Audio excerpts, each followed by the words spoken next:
آج احمد فراز کی ایک اور غزل لے کر حاضر ہوا ہوں۔ نہ منزلوں کو نہ ہم رہ گزر کو دیکھتے ہیں، عجب سفر ہے کہ بس ہم سفر کو دیکھتے ہیں۔ میرا سفر بھی بڑا عجیب سا سفر ہے، ہم صرف ہم سفر کو دیکھ کے سفر کر رہے ہیں۔ ہمارا ہم سفر بڑا حسین ہے، اس کے ساتھ رہنے کے لیے ہم سفر کر رہے ہیں۔ مجھے منزلوں کی کوئی چاہ نہیں ہے اور نہ ہی ہمیں رہ گزر کی پرواہ ہے کہ وہ کیسی ہے کیا ہے۔ تو نہ منزلوں کو نہ ہم رہ گزر کو دیکھتے ہیں، عجب سفر ہے کہ بس ہم سفر کو دیکھتے ہیں۔ نہ پوچھ جب وہ گزرتا ہے بے نیازی سے، تو کس ملال سے ہم نامہ بر کو دیکھتے ہیں۔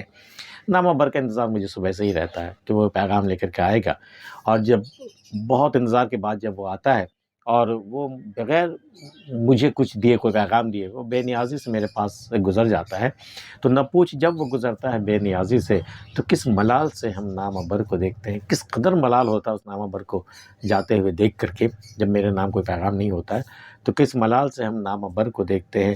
تیرے جمال سے ہٹ کر بھی ایک دنیا ہے، یہ سیر چشم مگر کب ادھر کو دیکھتے ہیں۔ یہ تیرے حسن تیرے جمال سے ہٹ کر کے بھی ایک بہت حسین دنیا ہے، یہ سیر چشم، جی بھر جاتے، جی کا بھر جانا، بالکل سیر چشم، آنکھیں بالکل بھر جاتی ہیں دیکھتے دیکھتے تمہارے جلوے سے، اور اب ضرورت ہی نہیں بچتی کہ ہم تمہارے جمال سے نظر ہٹا کر کے ہم کسی اور طرف دیکھیں۔ تو تیرے جمال سے ہٹ کر بھی ایک دنیا ہے، یہ سیر چشم مگر کب ادھر کو دیکھتے ہیں۔ عجب فسون خریدار کا اثر ہے کہ ہم، عجب فسون خریدار کا اثر ہے کہ ہم اسی کے آنکھ سے اپنے ہنر کو دیکھتے ہیں۔ ایک شخص جب کوئی خریدار آتا ہے میرے پاس میرا ہنر خریدنے کے لیے، تو اس میں ایک عجیب سا جادو ہے اس کی شخصیت میں، کہ جب وہ آتا ہے میرے سامنے تو ہم اس کی آنکھ سے خود کو دیکھنے لگتے ہیں کہ میرا ہنر کس پائے کا ہے، کس قدر ہے بھی یا نہیں ہے۔ ہم خود کو اپنے ہنر کو ہم نہیں پہچان پاتے، ہم اس کی آنکھوں سے خود کو دیکھتے ہیں کہ دیکھیں میرے اندر کوئی ہنر، کوئی خوبی ہے کیا۔ عجب فسون خریدار کا اثر ہے کہ ہم اسی کے آنکھ سے اپنے ہنر کو دیکھتے ہیں۔ کوئی مکان کو زندہ سمجھ کے رہتا ہے، طلسم خوان ہے دیوار ادھر کو دیکھتے ہیں۔ بھئی ایک تو مکان ہے جہاں لوگ رہتے ہیں، لیکن کچھ لوگ ایسے بھی ہیں دنیا سے بیزار یا زندگی سے بیزار لوگ، کہ اپنے مکان کو ہی زندہ سمجھتے ہیں، قید خانہ سمجھتے ہیں کہ بھئی ٹھیک ہے یہاں تک گزارا کرنا ہے۔ کوئی مکان کو زندہ سمجھ کے رہتا ہے، طلسم خوان ہے دیوار ادھر کو دیکھتے ہیں۔ اور یہ جو دیوار ادھر کا جو جادو ہے طلسم خانہ، کہ بھئی یہی در و دیوار ہے جو کسی کے لیے مکان ہے، اور یہی در و دیوار ہے جو کسی کے لیے وہ زندہ ہے۔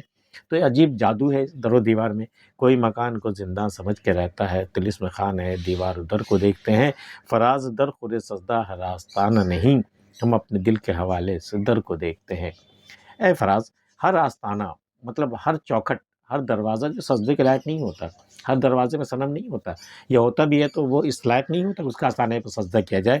فراز در خور سجدہ، سجدے کے لائق ہونا، فراز در خور سجدہ ہر آستانہ نہیں، ہم اپنے دل کے حوالے سے در کو دیکھتے ہیں۔ ہم اپنے دل سے پوچھتے ہیں کہ یہ در سجدہ کرنے کے لائق ہے کیا، یہ دروازہ یہاں ہم سجدہ کر دیں کیا؟ دل گواہی دیتا ہے کہ ہاں، تو ہم سجدے میں گر جاتے ہیں، دل گواہی دیتا ہے کہ نہیں، تو پھر نہیں۔ تو فراز در خور سجدہ ہر آستانہ نہیں، ہم اپنے دل کے حوالے سے در کو دیکھتے ہیں۔ وہ بے خبر میری آنکھوں کا صبر بھی دیکھیں، جو طنز سے میرے دامان تر کو دیکھتے ہیں۔ بھئی کچھ لوگ ہیں جو طنز کے ساتھ میرے تر دامن کو، جو میں روتے روتے اپنے دامن بھگو لیتا ہوں، اس تر دامن کو بڑے طنزیہ، بڑے مضحکہ خیز انداز میں دیکھتے ہیں وہ، کہ بھی یہ کیسا عاشق ہے، کیسا پاگل ہے، روتے روتے اپنے دامن اس نے بھگو لیے۔ تو میری آنکھوں کا صبر بھی دیکھے کہ میں گھنٹوں نہیں روتا، اور جب روتا ہوں تو پہروں روتا ہوں، تو وہ میری ان صبر کے ان ساعتوں کو دیکھے جب میری آنکھیں نہیں بہہ رہی ہوں، جب میری آنکھوں سے سیلاب نہیں آ رہا ہو، وہ وقت بھی دیکھے نا۔ وہ بے خبر میری آنکھوں کا صبر بھی دیکھے، جو طنز سے میرے دامان تر کو دیکھتے ہیں۔